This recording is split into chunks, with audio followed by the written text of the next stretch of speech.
रंगा जी ब्राह्मण नहीं थे, व्यापारी थे, वैश्य थे। तो एक बार उनके दुकान में काम करने वाला एक लड़का, उसकी मृत्यु हो गई। उसकी मृत्यु हुई तो वो चला गया। मृत्यु होने के 2-3 वर्ष बाद एक दिन रंगा जी अपनी दुकान पर बैठे थे, तभी उनको वो लड़का दिखाई दिया अपनी दुकान में जो 2 वर्ष पहले मर गया है। उसको देख करके रंगा जी बोले, भाई ये तो 2-3 वर्ष पहले मर गया था, ये आज मेरी दुकान में क्या कर रहा है? घबराए नहीं बेचारे। वो जैसे ही पास आया तो रंगा जी बोले, अरे बेटा, तेरी तो मृत्यु हो गई थी 2-3 वर्ष पहले, तू आज यहाँ कैसे? प्रेत बन गया है? बोले नहीं, प्रेत नहीं बना, भूत बन गया। बोले नहीं, भूत भी नहीं। तो बोले मैं यमलोक के स्वामी यमराज जी का एक मुख्य पार्षद बन गया हूं। बोले पार्षद बन गया? बोले हाँ, मैं यमलोक का पार्षद बन गया हूं और जो यमदूत है ना, उनका स्वामी हूं। यमराज मेरे स्वामी हैं और मैं यमदूतों का स्वामी हूं, यमराज का पार्षद हूं। बोले बड़ी ऊंची पोस्ट मिली तुझे मरने के बाद? बोले हाँ। बोले ये ऐसे साधारण, ऐसे आसानी से नहीं मिलती। तो बोले व्यक्ति का जन्म हो, जन्म में खूब पाप करे, पाप करने के बाद मर जाए, मर के नरक चला जाए, नरक में अपने पापों को भोग के फिर जन्म ले, फिर पाप करे, फिर मरे, फिर नरक जाए। ऐसे करते करते जो 100 बार नरक जाता है ना, उसको पार्षद की उपाधि मिलती है।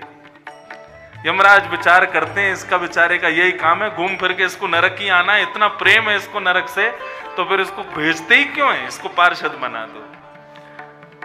खूब उसका अनुभव भी बहुत हो जाता है, 100 बार नरक देखा उसने, तो पार्षद बना दिया। मैं पार्षद बन गया हूं। वाह बेटा, बहुत बढ़िया। क्या करने आए हो? बोले करने क्या आया हूं, ये आपके यहाँ, आपके घर से 3 घर छोड़ के घर है ना? बोले हाँ। वहां पे एक बुजुर्ग रहता है? बोले हाँ। उसने भी बहुत पाप किया अपने जीवन में, उसको ले जाने आया हूं। उसका समय होने वाला है थोड़ी बहुत देर में, तो मैंने सोचा आपसे मिल चलूं। मेरे सेठ जी आप रहे हो तो आपसे थोड़ा मुलाकात हो जाए। तब सेठ जी बोले, वो तो बिल्कुल स्वस्थ घूम रहा है। बोले स्वस्थ घूम रहा है, लेकिन उसकी अभी देखो 5 मिनट में मृत्यु होने वाली है। कैसे होगी मृत्यु? बोले वो बैलगाड़ी पे आ रहा होगा, उसका बैल पागल हो जाएगा, अपने सींगों को वो उसके पेट में जैसे ही उनके पेट को विदरण करेगा, उसकी मृत्यु हो जाएगी। मैं उसके बैल के सींग पे जाके बैठ जाऊंगा अभी। ठीक है सेठ जी, फिर मिलते हैं। और ऐसा कहकर के वो तो अंतर ध्यान हो गया। सामने से सेठ जी को बैलगाड़ी आती दिख रही है, उस पर उनका पड़ोसी आ रहा है हाथ हिलाता हुआ, और भाई कैसे? इतने में ही उसके बैल ने सिर घुमाना शुरू किया। घुमाते ही एक पीछे की ओर बैलगाड़ी से निकल करके भागा, और जैसे ही सींग घुमाया उसके पेट में जाते ही उसका वध हो गया, नष्ट हो गया। इतने में ही उसकी शव में से एक जीर्ण शीर्ण सी आत्मा निकली। उस आत्मा को अपने गले से दबोचता हुआ वो जो दुकान में काम करता था, ठीक है सेठ जी जाता हूं, लेकर के चला गया। रंगा जी बोले, ये सब मैंने क्या देखा आज?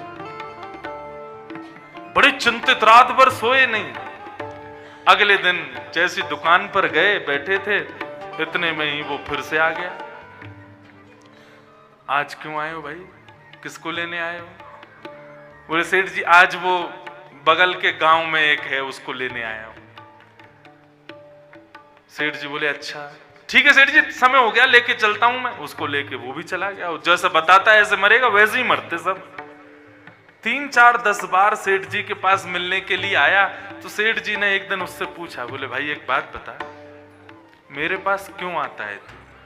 अपना काम किया कर, चला जाया कर, तू मेरी दुकान पर आकर के मुझसे मिलने क्यों आता है? कहीं तेरे यमराज की लिस्ट में मेरा नाम तो नहीं है? बोले नहीं सेठ जी, लिस्ट में किसका नाम है ये तो मुझे नहीं पता, लेकिन मैं आपके पास इसलिए आता हूं क्योंकि मैंने आपके यहाँ बहुत काम किया है। आपके अंदर सर्वगुण हैं, आप निष्ठा से कर्म करते हो, अनीति का पैसा नहीं कमाते, आप बिल्कुल सदाचारी हो, सब कुछ है, लेकिन आप भजन नहीं करते। तो मैं तो केवल इसलिए आता हूं आपको बताने कि भजन नहीं करोगे ना तो एक दिन यमराज को तो बहाना चाहिए, वो आपकी एक गलती खोज करके आपको नरक बुला देगा, और उस समय आप मेरे सामने खड़े होगे, मैं आपको सोटा मारूंगा, तब आप कहोगे अरे तूने मेरी दुकान पर काम किया, तो मैं उस समय सुनूंगा नहीं आपकी। इसलिए आप उस स्थान पर आने से बचो, मेरी पिटाई से बच जाओ। इसलिए मैं आपको बताने आया हूं कि आपके पास सर्वगुण हैं, लेकिन भजन नहीं है ठाकुर जी का। अब भजन करना शुरू कर दो। गंगा जी भजन करना शुरू कर देते हैं। बोले कि भगवान की कितनी बड़ी कृपा, मुझे उन्होंने संकेत दिलवा दिया कि भाई भजन भी शुरू कर दो, तो भजन करना शुरू किया। एक दिन उनका वो दुकान का लड़का एक दिन उनको फिर मिल गया। उन्होंने उसको बोला सुन भाई, आज किसको लेने आया? बोले आज वहां पे उसको लेने आया हूं। बोले अच्छा, मेरा एक काम करेगा? बोले हाँ। बोले जिस दिन यमराज जी तुझसे बड़े प्रसन्न हो ना, बोले अच्छा, उस दिन यमराज जी से जरा यूं बोल देना कि प्रसन्न होके वो तेरे को कुछ देने की इच्छा रखें, तो उनसे कह देना कि हमारे सेठ जी नरक और स्वर्ग देखना चाहते हैं। बोले क्यों, आप क्यों देखना चाहते हो?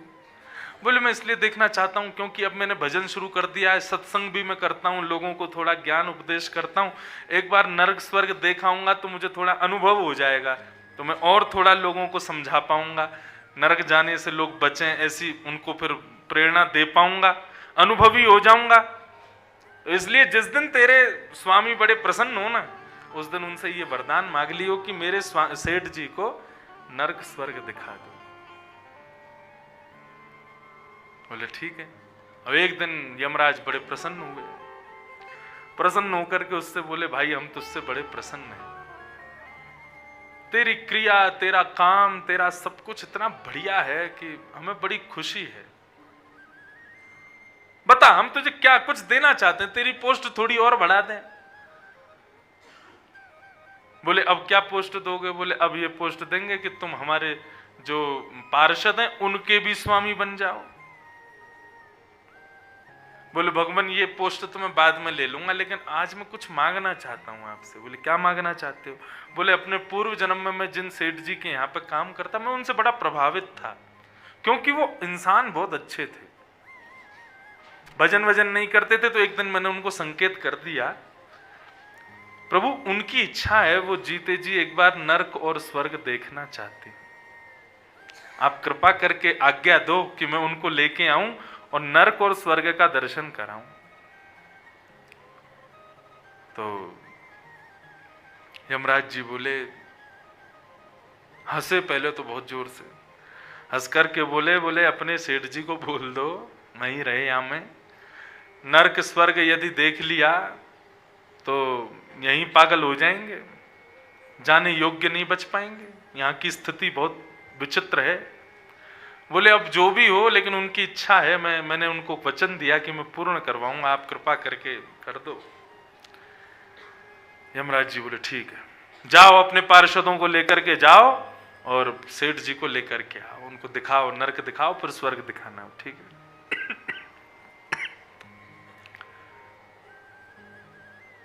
सेठ जी आए, सबसे पहले जैसे ही नरक में उन्होंने प्रवेश किया, नरक की स्थिति देख करके तो महाराज बार बार आंख बंद करें, देखे ही नहीं जावे। क्यों? क्योंकि नरक आने वाले व्यक्ति को यातना देह मिलता है। एक बार मुझसे प्रश्न किया था किसी बच्चे ने कि जब शरीर हमारा पृथ्वी पर ही रह जाता है तो फिर नरक के कष्ट और स्वर्ग के भोगों को महसूस कौन करता है? क्योंकि आत्मा को तो कुछ महसूस होता नहीं, आत्मा तो नश्वर है, तो उसको जब यातना महसूस नहीं हो सकती, उसको कोई जला नहीं सकता, मार नहीं सकता, उसको कोई सुख भोग नहीं सकती, तो फिर नरक स्वर्ग के ये जो सुख और दुख हैं ये कौन भोगता है? शरीर तो हमारा यहीं जल जाता है। तब ये उत्तर मिला कि नरक जाने वाले को यातना देह मिलता है। यातना देह कैसा होता है? बड़ा अच्छा इंजीनियरों ने बनाया उसको स्वर्ग के। कैसे? बोले उसको बीच में से काट दो, दर्द पूरा देगा लेकिन मरेगा नहीं। उसको उठा के पत्थर पर फेंक दो, हड्डियां टूट जाएंगी तुम्हारी, चलने लायक नहीं बचोगे, लेकिन मरोगे नहीं। खौलते हुए तेल में जिसका एक छींटा हमारे अंग पर पड़ जाता है तो हम मचल जाते हैं, उस खौलते हुए तेल में तुमको पूरा का पूरा डाल दिया जाएगा, पकोड़े जैसे फूल जाओगे लेकिन मरोगे नहीं। मतलब दर्द पूरा मिलेगा लेकिन मृत्यु नहीं मिलती। ये नरक है। और स्वर्ग में यातना देह मिलता है। यातना देह मतलब इस संसार में जो कुछ भी आप नहीं चाहते कि हमारे संग हो, जैसे कि बुढ़ापा कभी नहीं आवे, स्वर्ग में कभी नहीं आएगा।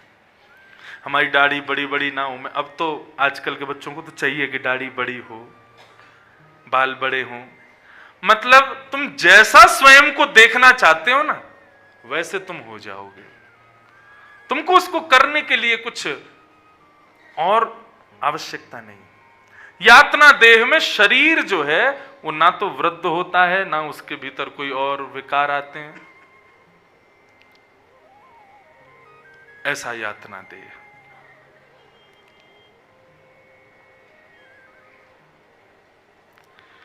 तो भोग देह और यातना देह, ये दो देह हैं।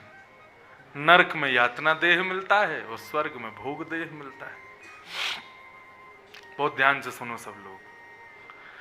तो वो जैसे ही पहुंचे नरक में, नरक के उन्होंने जैसी यातनाओं को देखा, व्यक्ति ने कैसे कैसे कर्म किए हैं उसके अनुसार उसको वैसे वैसे भोगने पड़ रहे थे। राम राम राम, वो सब देख करके सेठ जी का तो दिमाग खराब हो गया। सेठ जी बोले मुझको यहां से लेके चलो। इतने में यमराज प्रकट हो गए। बोले नहीं जा पाओगे। क्यों?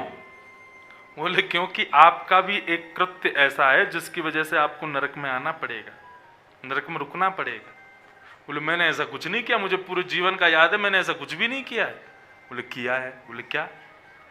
बोले एक आपके गांव का चम्रकार है, चप्पल बनाता है, उससे आपने एक दिन अपनी चप्पल का कुछ करवाया था। बोले हाँ। उसने कितने रुपए बताए थे? बोले 5 रुपए। आपने दिए कितने? बोले 3 रुपए। 2 रुपए क्यों नहीं दिए? बोले मैंने कहा अरे तुम हमारे गांव के हो भाई, ये तो 3 रुपए का काम था, 5 क्यों ले रहे हो? तुमने 2 काटे उसके। हाँ। तो वही चम्रकार अभी 2 वर्ष पहले मर गया। बोले हाँ, वो यहीं पर यातनाएं भोग रहा है।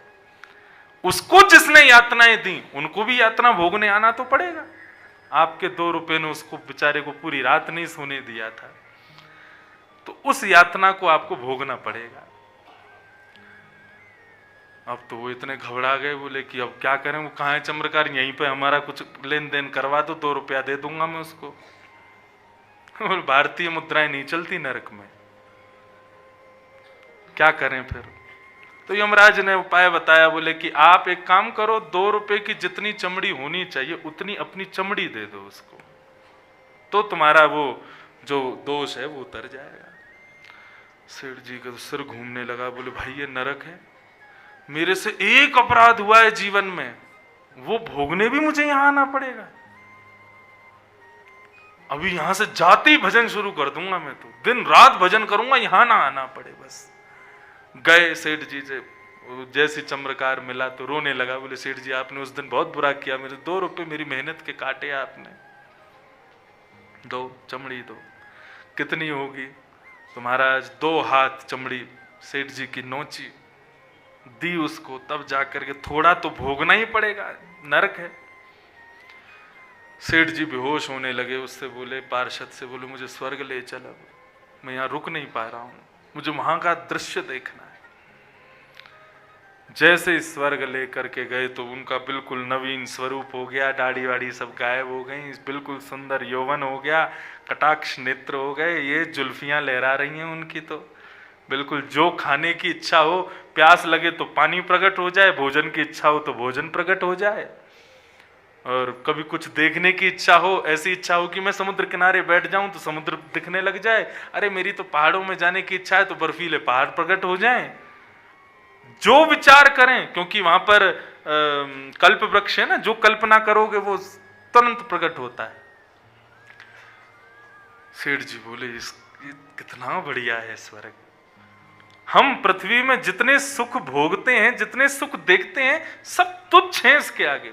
और ये बात बिल्कुल स्पष्ट है, शास्त्रों में आ गया, महाराज जी को पता होगा कि हम जिस प्रकार सूकर कुकर को उनका भोजन खाते हुए उनके प्रति हीन भावना रखते हैं ना, ऐसे ही जब हम दाल कचौड़ी और ये सब खाते हैं तब देवता हमको हीन भावना से देखते हैं। राम राम, क्या खा रहे हैं, ये कोई खाने की चीज है? देवता अमृत चखते हैं और उस अमृत को चखने में जो सुख उनकी जिह्वा को मिलता है ना, वो सुख उसका वर्णन नहीं किया जा सकता। तो ऐसा वर्णन है कि जब हम किसी जानवर को उसका भोजन खाते हुए उसके प्रति हीन करते हैं, ठीक वैसे ही देवता मानवों के भोजन को देख के हीन भावना करते हैं। और उन देवताओं को देख करके वैकुंठ में विराजमान जो नित्य ठाकुर जी के पार्षद हैं वो हीनता रखते हैं। बताओ, इनको स्वर्ग में, इनको अमृत में ही सुख मिल रहा है। इन्होंने कभी ठाकुर जी का सेवन नहीं किया ना, ठाकुर जी के दर्शन का सेवन नहीं किया। वैकुंठ में तो कुछ खाने पीने की भी आवश्यकता नहीं, ठाकुर जी का दर्शन करो तुम पूर्ण तृप्त हो जाओगे।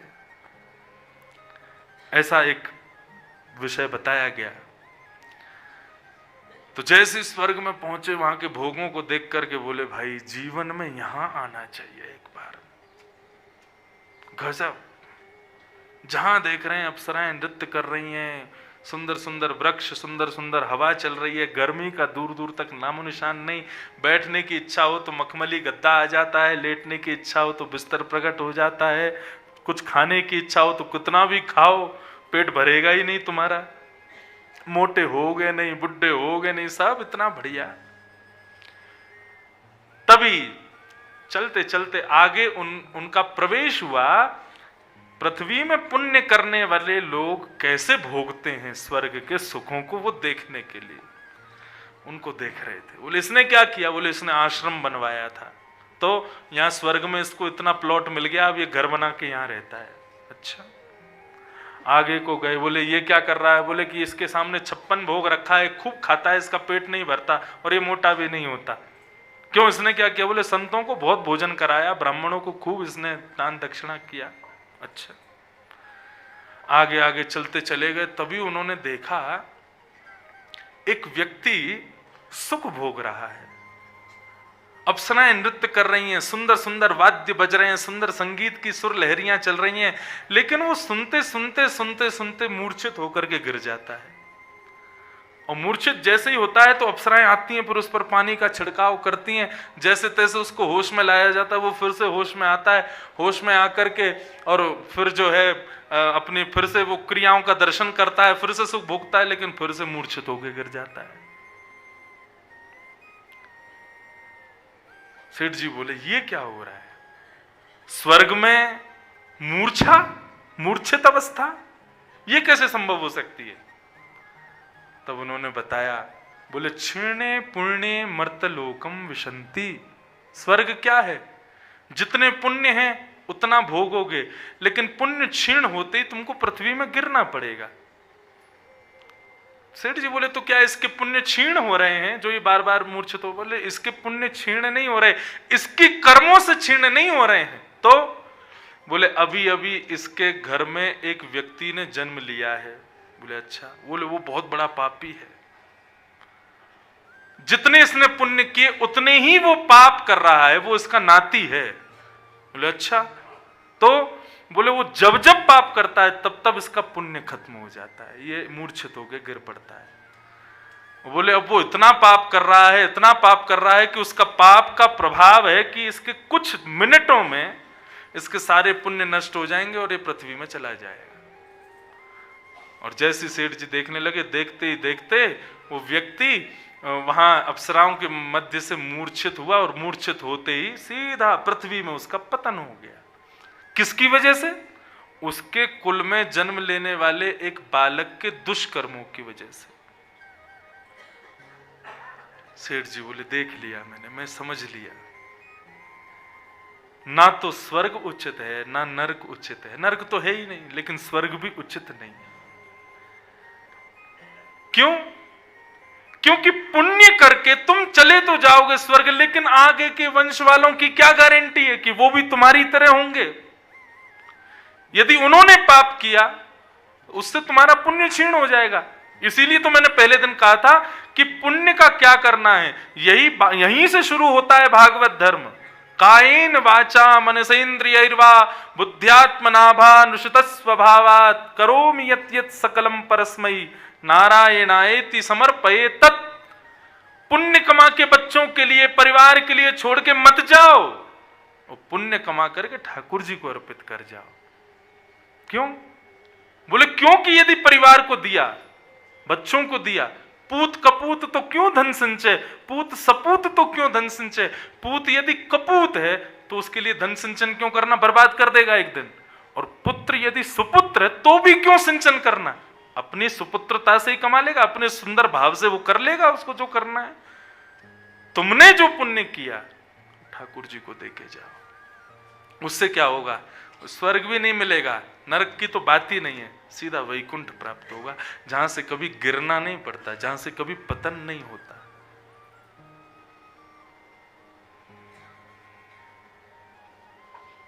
भजन बिन नर मरकट के भूत, पद मुझे बहुत प्रिय है। भजन ही सार है, भगवत विमुख क्यों होना। यदि ये सब असद लक्षण हमारे भीतर हैं तो इन लक्षणों से बचने का प्रयास करो बंधुओं, क्योंकि अभी यहां पर जितने दिन हो उतने दिन तो तुमको बहुत सुख लग रहा है, लेकिन उसके बाद की गति का केवल हमने ट्रेलर सुना। अभी होता क्या होगा, जिनके संग होता है उनकी तो श्रीमद महाभारत के अनुशासन पर्व में भीष्म पितामह से पांडव पूछते हैं कि गौ सेवा का महत्व क्या है। तब भीष्म पितामह कहते हैं, गौ सेवा के बहुत महत्व बताते हैं, लेकिन भीष्म पितामह वहां पर एक बात संकेत करते हैं, बहुत ध्यान से सुनना। भीष्म पितामह कहते हैं कि यदि कोई व्यक्ति गौ सेवा नहीं करता, लेकिन राह पे चलती हुई एक देसी गौ माता, शुद्ध देसी गाय जो हो, वेद लक्षणा गाय हो, वेद में जिसके लक्षण बताए गए हैं, ऐसी गौ माता सामने से आ रही हो और वो व्यक्ति महापापी हो, और वो महापापी व्यक्ति यदि वहां से निकलता हुआ केवल उस गाय का स्पर्श मात्र कर ले, उसका पुण्य क्या होता है। बोले उसका पुण्य ये होता है कि वो व्यक्ति नरक जाने वाला है, उसको नरक जाने से कोई नहीं रोक सकता, क्योंकि उसके कर्म अच्छे नहीं है। लेकिन यदि वो राह चलती हुई एक वेद लक्षणा गाय का स्पर्श कर लेता है तो नरक में जाने से पूर्व एक नदी पड़ती है जिसको कहते हैं वैतरणी। वो वैतरणी नदी, उसमें शुद्ध जल नहीं है, उसमें रक्त की नदी है, मांस की नदी है, उसमें अस्थियां, मवाद आदि ये सब घूमता रहता है। बोले व्यक्ति को नरक जाना है अपने कर्मों की वजह से केवल 20-22 दिन के लिए, 20-22 दिन भोगेगा, उसके बाद वो वहां से मुक्त हो जाएगा।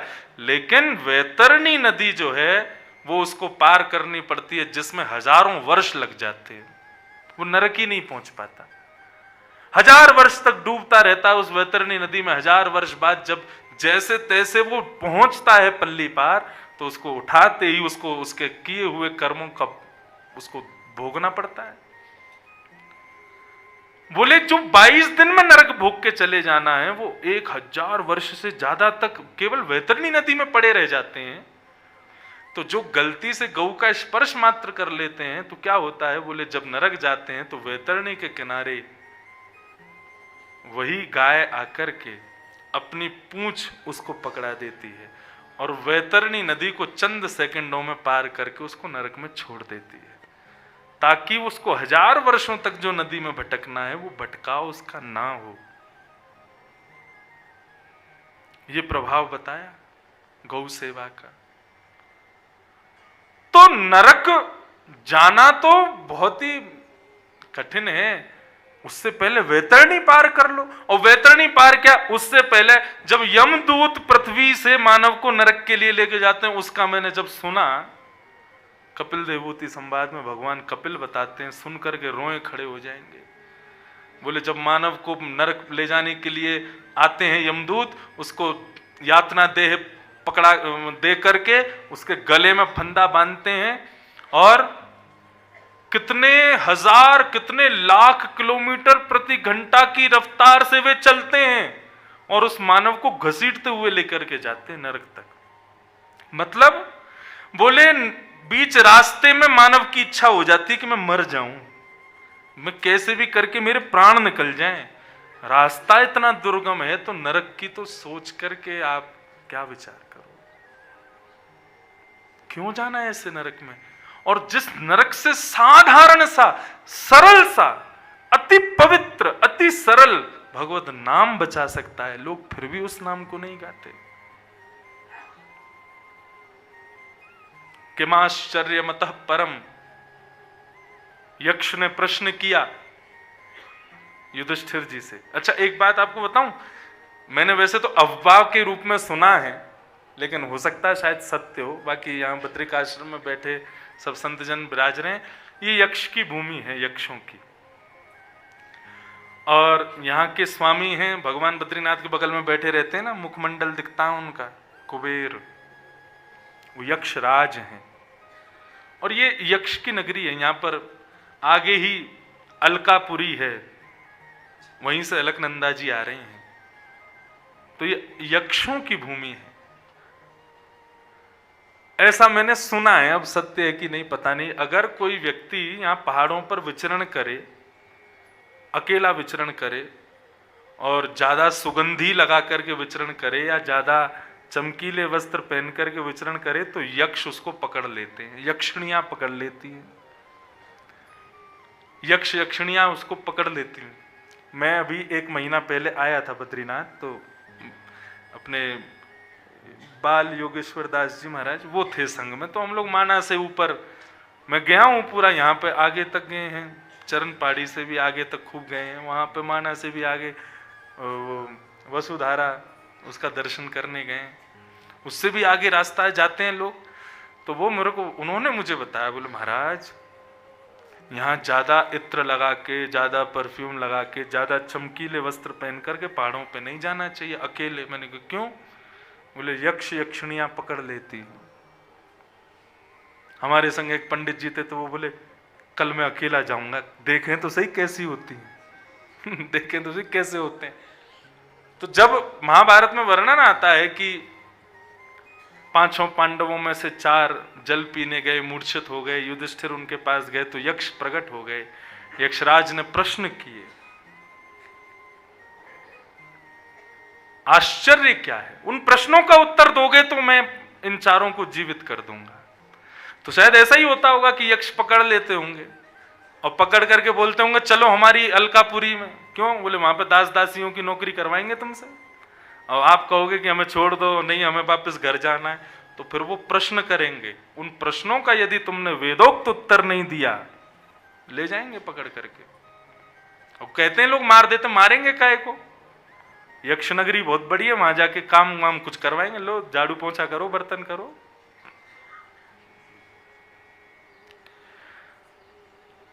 आश्चर्य क्या है? यक्षराज ने पूछा। तब इतना सुंदर उत्तर देते हैं युधिष्ठिर कि सुलभम भगवन नाम जिह्वा च वशवर्तिनी तथापि नरकं यान्तं किमाश्चर्यमतः परम्। सुलभम भगवन नाम, भगवान का नाम बहुत सुलभ है, बहुत सुलभ। आपको दुकान पर खरीदना नहीं पड़ता भगवान का नाम। सुलभम भगवन नाम, भगवान का नाम अति सुलभ, अति सरल, और उस नाम को गाने वाली जिह्वा च वशवर्तिनी, वो जीभ हमारे वश में है। जीभ से चाहो तो तुम गाली दो, जीभ से चाहो तो तुम हरि नाम गाओ, जीभ को जो आज्ञा करोगे जीभ तो वही बोलेगी। भगवान का नाम इतना सुलभ, नाम गाने वाली जीभ हमारे वश में। तथापि नरकम यान्ति, उसके बाद भी लोग नरक चले जाते हैं। इससे बड़ा आश्चर्य दुनिया में कोई नहीं। अरे बंधुओं, जिस प्रकार से कथाएं भारत में चल रही हैं ना, हजारों लाखों कथाएं प्रत्येक दिन चल रही हैं, उस हिसाब से तो नरक में ताले लग जाने चाहिए थे। क्यों अभी तक नरक के द्वार खुले? अच्छा आप कहोगे महाराज जी आपको कैसे पता कि नरक में ताला नहीं लगा है? क्यों? क्योंकि दिन ब दिन जनसंख्या बढ़ती जा रही है। जनसंख्या कहां से आ रही है? ये सब वहीं से तो आते हैं भोगने, वहां नरक में यातनाएं भोग के फिर क्या करते हैं? फिर उनको दोबारा जन्म लेना पड़ता है। बोले जाओ फिर से जन्म लो और पुण्य करके या फिर भगवत भजन करके नरक से बचो, नहीं तो फिर नरक में आना पड़ेगा। ये रोज के जो जन्म हो रहे हैं, हर सेकंड में 2 लोग जन्म ले रहे हैं, इसका मतलब क्या है? नरक के द्वार अभी भी खुले हैं। भगवान का नाम इतना सुलभ, गाने वाली जीव हमारे वश में, फिर भी लोग नरक में जा रहे हैं। इससे बड़ा आश्चर्य दुनिया में कोई नहीं है। इसलिए बंधुओं, जितना हो सके भगवत स्मरण करो, भगवत भजन करो।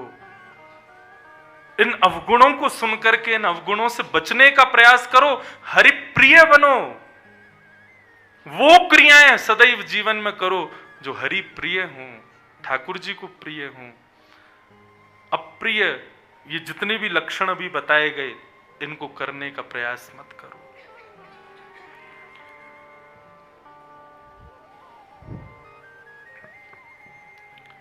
और क्या कह रहे हैं? चमस कहते हैं, धनम च धर्मैक फलम यतो वै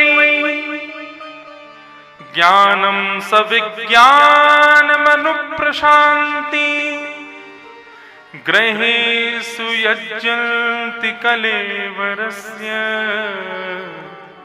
मृत्युम न पश्यन्ति दुरंत वीर्यम।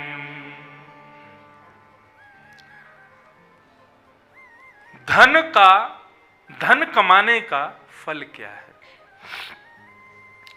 धनम च धर्मैक। ठाकुर जी ने हमको धन दिया कृपा करके। भले हमारे श्रम को देख करके, हमारी मेहनत को देख करके, हमारे भावों को देख करके ठाकुर जी ने कृपा करके हमको धनवान बनाया।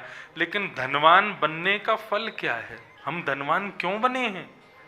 ताकि हम धर्म करें। धनम च धर्मैक फलम। धनवान होने का फल क्या है? बोले उस धन से धर्म करो, ना कि उस धर्म से अति भोग भोगो। शब्द पर ध्यान देना, अति भोग। भोगो जितना आपके लिए जरूरी है, उतना उस धन से स्वयं के लिए भोगो। लेकिन अति भोग क्या है? साधारण भोजन पाना, साधारण रूप से रहना, ठीक है, बढ़िया बड़ा बंगला बना करके उसमें रहना, अपना व्यापार आदि करना, ये सब भी एक प्रकार से सामान्य भोग हैं।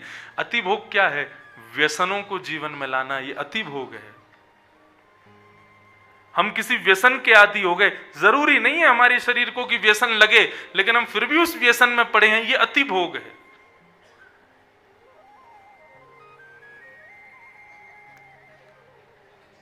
अपनी विषय वासनाओं का एक संयमित नियमित संसार में जितना जरूरी है उतना भोग भोगा जाए, उसकी अति करना ये अति भोग है। धन का फल धर्म है, भोग नहीं है।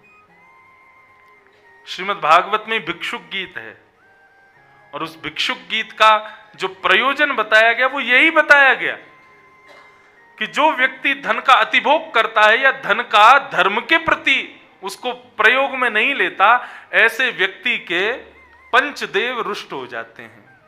5 देवता उससे नाराज हो जाते हैं। वो पंचदेवों के नाम से शायद सूर्य, गणपति, लक्ष्मी, विष्णु और शिव, ये पंचदेव रुष्ट हो जाते हैं। जो लक्ष्मी को चलायमान नहीं बनाते, मतलब धन का धर्म में प्रयोग नहीं करते, ऐसे लोगों के पंचदेव रुष्ट होते हैं। तभी वो भिक्षुक गीत वहां प्रारंभ होता है। एक भिक्षुक था, एक व्यक्ति था, उसने बिल्कुल धन का दान नहीं किया, फिर वही भिक्षुक बन के गीत गाता है, भगवान उद्धव को सुनाते हैं। यदि संभव तक कल तक हमारा अगर ये पूर्ण हो गया तो भिक्षुक गीत विश्राम वाले दिन भिक्षुक गीत कहकर के कथा को विराम करेंगे। कृष्ण उद्धव संवाद का एक बहुत सुंदर गीत है, इतना सुंदर है, ठाकुर जी ने इतना बढ़िया बताया है। मन कारण, सबका कारण मन है, भिक्षुक वहां बताता है। धन का फल है धर्म। या फिर मैं ऐसा अपनी कथाओं में कहा करता हूं, धन के व्यय करने वाले 3 प्रकार के लोग होते हैं, उत्तम, मध्यम और अधम।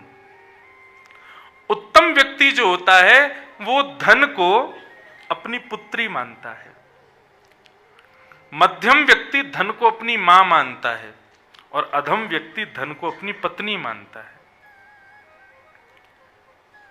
उत्तम व्यक्ति धन का दान करता है, मध्यम व्यक्ति धन का भोग करता है और अधम व्यक्ति धन का नाश करता है।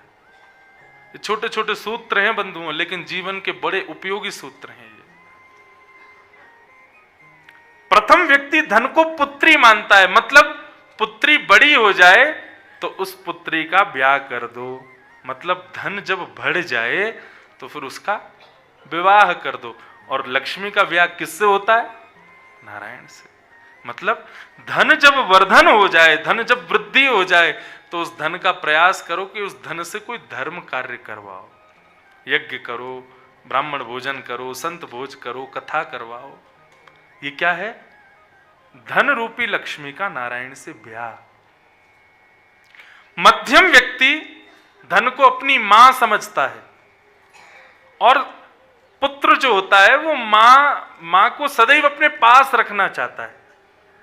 उसकी मां यदि किसी और बालक को गोद में उठा ले तो बालक चिड़चिड़ा जाता है, मेरी मां ने किसी और के बच्चे को क्यों लिया गोद में, ये तो मेरी है, मेरी ही रहे। मतलब धन का यदि सदप्रयोग किसी और की सेवा में कर दें तो उसको बड़ा कष्ट होता है। बोले कि अरे राम, यहाँ 100 रुपए क्यों खर्च करने पड़ रहे हैं इसके लिए, ये नहीं, जितना हो मेरे लिए हो जाए। लेकिन अधम व्यक्ति धन को अपनी पत्नी मानता है और पत्नी मान करके उसका नाश करता है।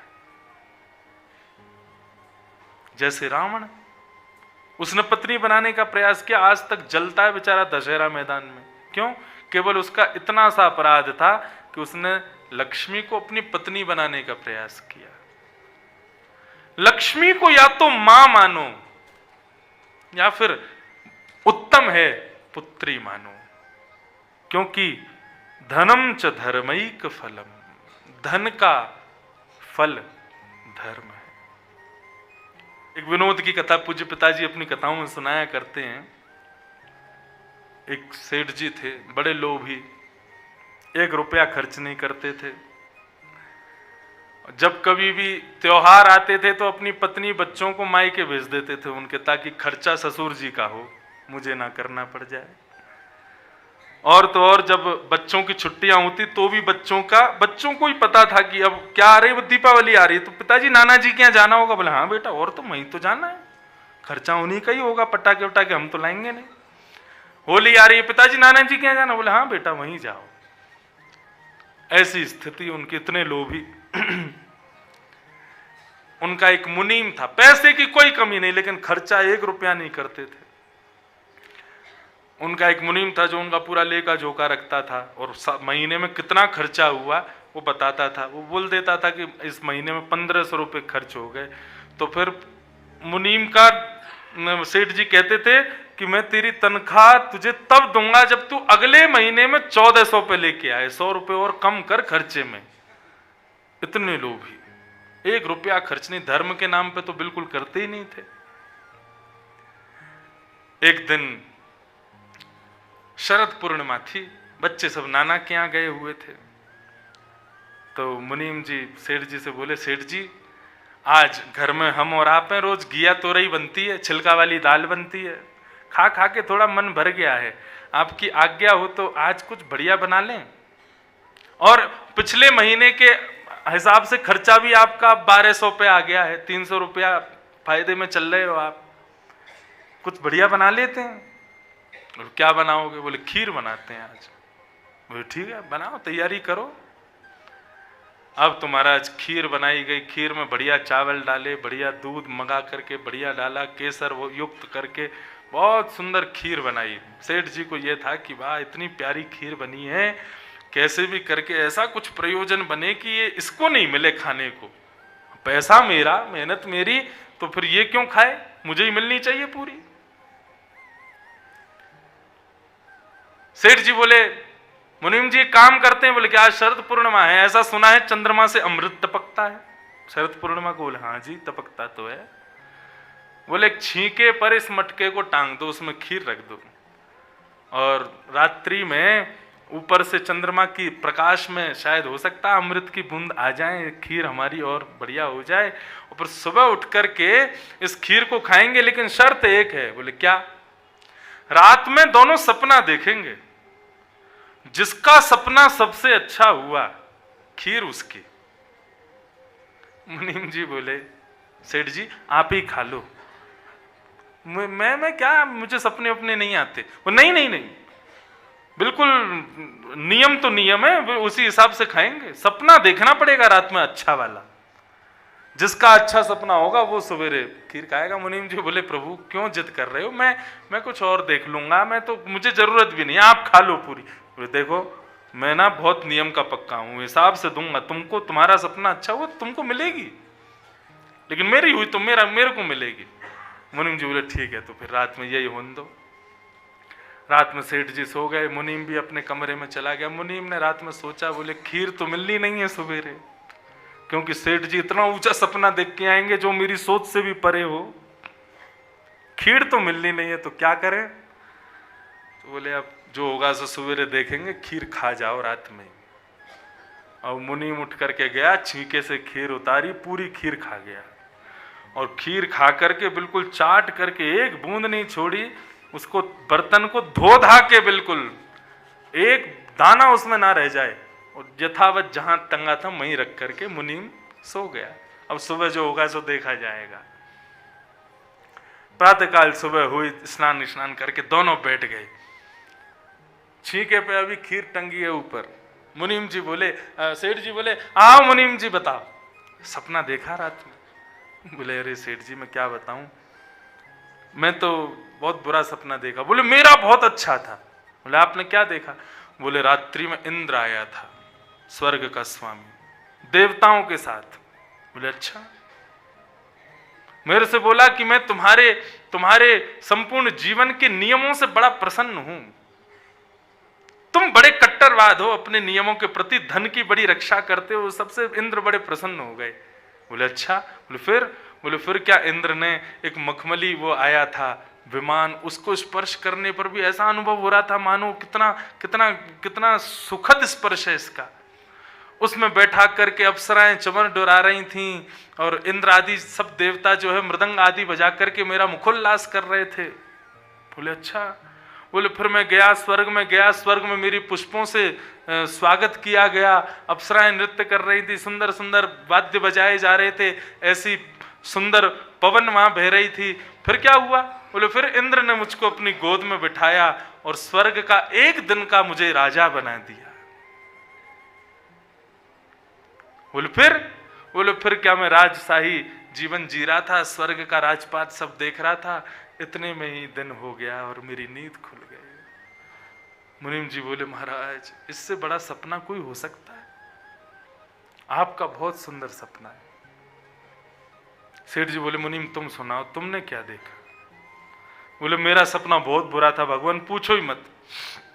बोले नहीं नहीं बताना तो तुमको पड़ेगा, क्या देखा जल्दी बताओ। मुनीम जी बोले मेरी रात में सपने में यमराज आए थे। अच्छा, गदा लेके आए थे। बोले और? साथ में उनके दो पार्षद भी आए थे, बड़े काले काले कुरूप, मेरे को देख करके बड़े गिड़गिड़ा रहे थे। बोले फिर क्या हुआ?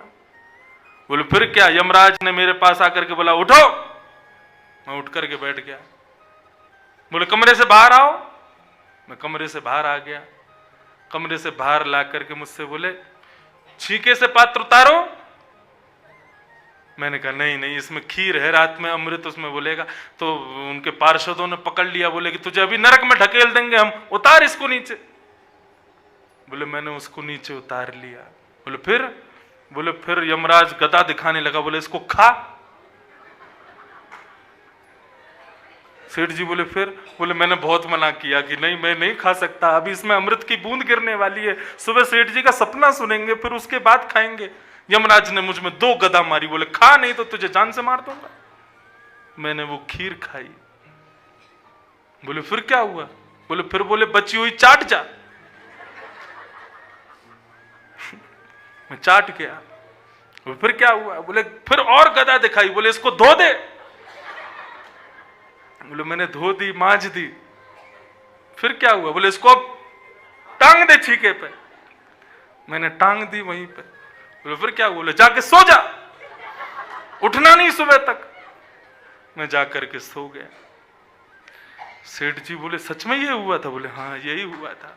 सेठ जी बोले जल्दी छीके से उतारो इसको। ऊपर से उतार करके देखा तो वो बिल्कुल मजी हुई धरी थी।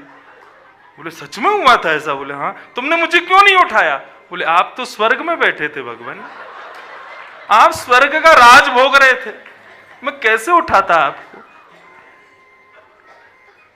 ये है संग्रह वृत्ति लोभ।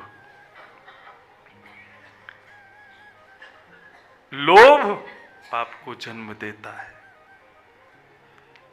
इसलिए धन के प्रति पुत्री भाव रखो, वो लक्ष्मी पुत्री मानो या गुरु स्वरूप मानो। देखो पुत्री बड़ी होने पर उसका विवाह किया जाता है और गुरु की सन्निधि में रहने पर गुरु के वचनामृतों का भी प्रचार किया जाता है, उसको दूसरों तक पहुंचाया जाता है। हमारे संप्रदाय में लक्ष्मी गुरु स्वरूप है, जितना हो सके लोगों तक उसको पहुंचाओ। धन का फल क्या है? धर्म। धनम च धर्मैक फलम यतो वै ज्ञानम सविज्ञान मनु प्रशांतम। क्या होगा? कितनी अच्छी बात कह रहे हैं। बोले जब धन का फल धर्म होगा ना तो उससे क्या होगा? जीवन में शांति आएगी। हम लोग भागते हैं सुख के पीछे, लेकिन भगवान गीता में कहते हैं मानव को सुख नहीं चाहिए, मानव को जीवन में शांति चाहिए। हमें लगता है कि हम सुख के लिए कर्म करें, भगवान कहते हैं सुख नहीं शांति। और शांति किससे मिलेगी? त्यागात शांति अनंतरम। जितना त्यागोगे, जितना स्वयं से दूर रखोगे, उतने ज्यादा शांत रहोगे। किसको? धन को, विषयों को, भोगों को।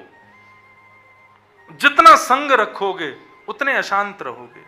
तुमको सुख की जरूरत नहीं है, अति सुख भी कई बार हमें कष्ट दे देता है। हमें शांति की आवश्यकता है, और वो शांति किससे मिलेगी? जितना धन का दान करोगे, जितना धन को दूसरों को प्रदान करोगे, उतने जीवन में शांति बनी रहेगी। धन का फल धर्म है, और उससे क्या मिलेगा? बोले शांति प्राप्त होगी। और शांति से क्या होगा? बोले तुम सदा सर्वदा के लिए प्रसन्न रहोगे, प्रसन्न हो जाओगे, भगवत प्रेमी हो जाओगे। भगवत विमुख व्यक्तियों के लक्षण बताए, और भगवत विमुख व्यक्तियों के नरक ही उनका द्वार है, ऐसा कह करके चमस उनके प्रश्न का उत्तर देते। जीवन का परम उद्देश्य क्या है? कि हम भगवत प्रिय बन जाएं। बस हम कथा किस लिए सुन रहे हैं? हम यहाँ बद्रीनाथ आए हैं, इतनी दूर आकर के यहाँ कथा श्रवण करने का, भगवत दर्शन करने का, तीर्थ यात्रा करने का, इन सब के पीछे हमारा प्रयोजन क्या है? केवल एक, कि हम ठाकुर जी के प्रिय हो जाएं। हमारे वृंदावन को प्रेम नगर कहा गया है, बद्रीनाथ भी प्रेम नगर है। बाकी ये ज्ञान नगर ज्यादा दिखता है, लेकिन मूलतः सार उसके भीतर जाओगे तो है तो प्रेम ही। प्रेम नगर सुनने में और अनुभव करने, बताने में जितना अच्छा लगता है ना, अनुभव में उतना ही कठिन है। ये जो हम कह रहे हैं, जिस डगर से मुरलिया की धुन आएगी, उस डगर पे उमरिया ये कट जाएगी, सुनने में बहुत सरल है, लेकिन क्रिया करने में बहुत कठिन है। क्योंकि जब तक उनकी इच्छा नहीं होगी ना, तब तक आप उनके सत्संग में भी नहीं जा सकते। रसखान आगरा से दिल्ली जा रहे थे, अपने राजा के आगमन से पूर्व वहां की व्यवस्थाएं देखने के लिए। राजा ने कहा, रसखान जा रहे हो? बोले हाँ जा रहा हूं। बोले अच्छा, वो रास्ते में ना एक जगह पड़ेगी, कौन सी? बोले वृंदावन। अच्छा, तो वहां मत जाना। क्यों नहीं जाना? बोले हमने सुना है वहां पर एक काला काला सा सांवला सा एक बालक रहता है, पीली पीतांबरी पहनता है। बोले अच्छा, और बोले टेढ़ी सी चाल चलता है, बांका मुकुट पहनता है। अच्छा, उस बालक से क्या काम? बोले बालक से काम नहीं, बस प्रार्थना करना खुदा से कि वो तुमको दिख ना जाए। क्यों? बोले वो एक बार किसी को देख लेता है ना तो उसकी आंखों में कोई जादू है, कोई चमत्कार है। वो आंख से एक बार किसी को देख लेता है तो फिर वो हमेशा हमेशा के लिए उसी का हो जाता है। इसलिए रसखान ध्यान रहे, ये वृंदावन जो बीच में आएगा ना, या तो कहीं और से होकर के चले जाना, लेकिन इस वृंदावन से बच करके रहना। रसखान बोले बहुत बलवान हूं मैं, आपका सेनापति हूं, ऐसे किसी बालक के चंगुल में नहीं फंस जाऊंगा। बोले राजा बोले देखो तो तुम्हारे ऊपर निर्भर करता है, हमारा काम था तुमको बताना, बाकी तुम जैसा तुमको ठीक लगे। रसखान अपनी सेना लेकर के दिल्ली जा रहे हैं और रास्ते भर सोचते जा रहे हैं, सांवला सा बालक आंखों से अपना बना लेता है, मुस्कुराता है, ऐसी कैसी मुस्कान होगी उसकी? बांका है, टेढ़ा है। अरे टेढ़ा आदमी, काला आदमी सुंदर कैसे हो सकता है? वो कैसे मुझे अपना बना लेगा? इतने में ही आगे से आगे चल रहे सैनिकों ने, खबरदार महाराज सावधान। बोले क्या हुआ? बोले वृंदावन आ गया है। और घबरा गए। अब तो वृंदावन से जैसे निकले कभी इधर देखे, यहां से तो नहीं आ जाएगा। यहां से सैनिकों से बोले मुझे घेराबंदी करके चलो, मेरी दिख नहीं जाए मुझको कहीं भी। चलते चलते चलते बोले वृंदावन कब खत्म होगा? बोले महाराज अभी तो चल ही रहा है। इतने में ही सैनिकों ने कहा महाराज थोड़ी देर आराम कर लें, विश्राम कर लें, सुबह से थक गए, हमारे घोड़े बड़े प्यासे, यमुना जल पी लेंगे। बोले तुमको ये वृंदावन ही मिला था रुकने के लिए? देख राजा ने मना किया। बोला आप तो कह रहे थे आप बहुत पराक्रमी हो, बहुत बलवान हो, कोई आपको वश में करेगा नहीं। रसखान बोले हाँ वो बात तो ठीक है, चलो हाँ पिलाओ, मैं भी तो देखूं कौन सा बालक। सारे सैनिक यमुना किनारे बैठ गए, कोई कुछ खा रहा, कोई पी रहा। रसखान केवल चारों तरफ नजर घुमा रहे हैं, कहीं वो आ तो नहीं जाएगा, कहीं वो मुझे देख तो नहीं लेगा, कहीं वो राजा कह रहे साधारण बात नहीं है। तभी दूर गली में नन्हे से सांवरे सलोने कन्हैया नटखट क्रीड़ा करते हुए रसखान को एक झलक दिखाते हैं। बस जैसे ही वो झलक देखी रसखान ने, रसखान बोला इतना कोमल, इतना सरल, इतना सहज, ये नन्हा सा बालक ये मुझे अपना बनाएगा? अरे राजा को पता नहीं है, अभी मैं देख के आता हूं। रसखान बोले मैं आता हूं अभी। जैसे ही चलने लगे आगे आगे गलियों में, वृंदावन की कुंज गलियों में भीतर प्रवेश करने लगे। कभी इधर से कोई ध्वनि सुनाई दे, कभी इधर से कोई ध्वनि सुनाई दे, कभी यहाँ पर कुछ ब्रजांगनाएं नृत्य कर रही हैं, कोई चर्चा कर रही हैं, और सब जगह चर्चा केवल कृष्ण की, केवल गोपाल की।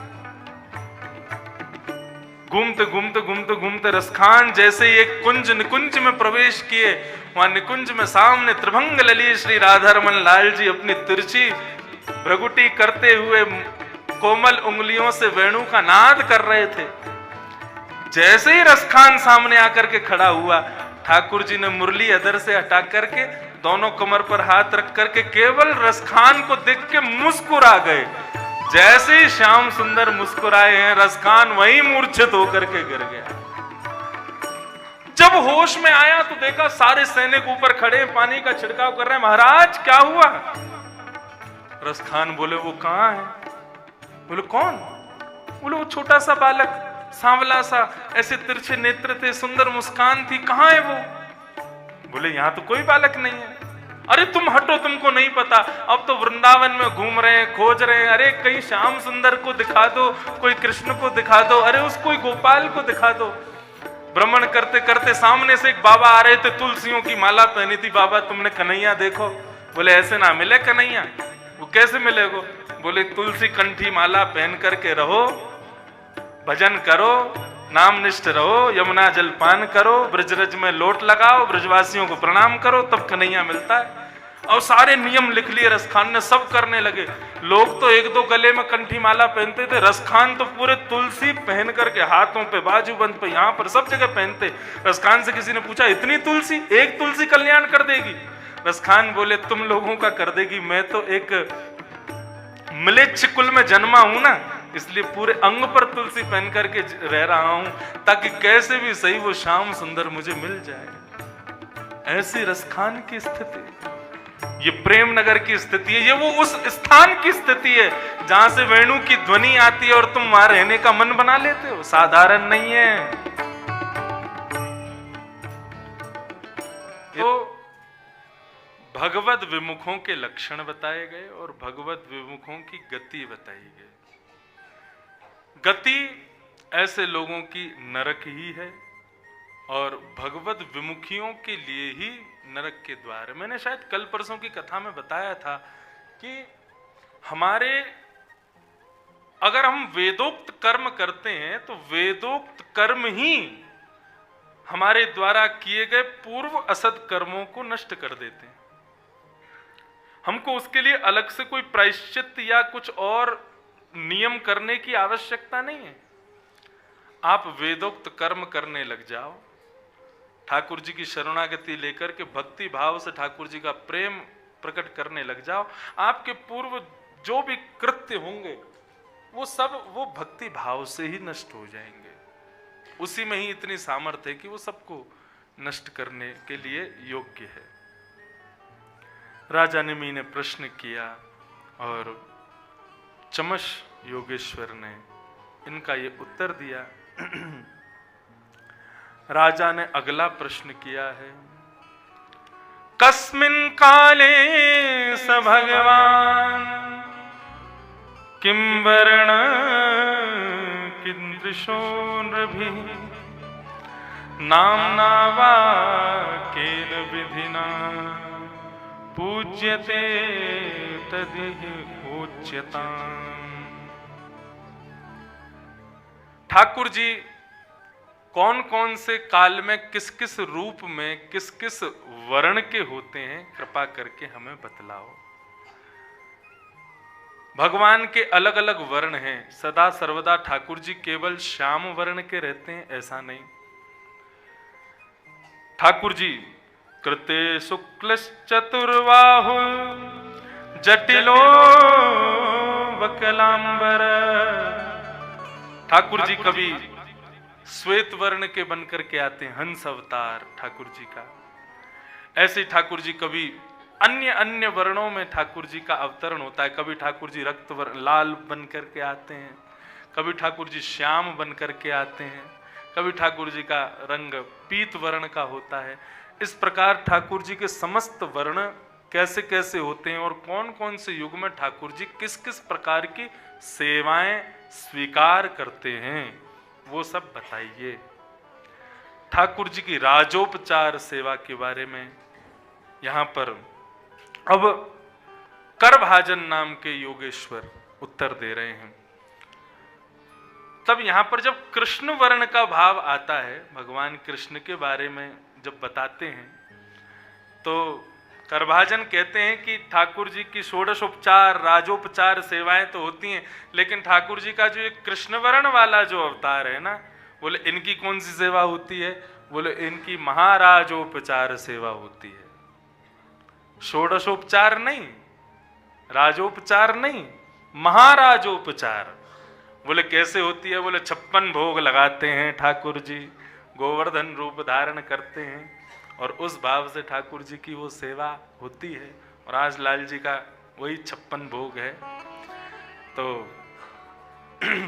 अब इसके बाद श्री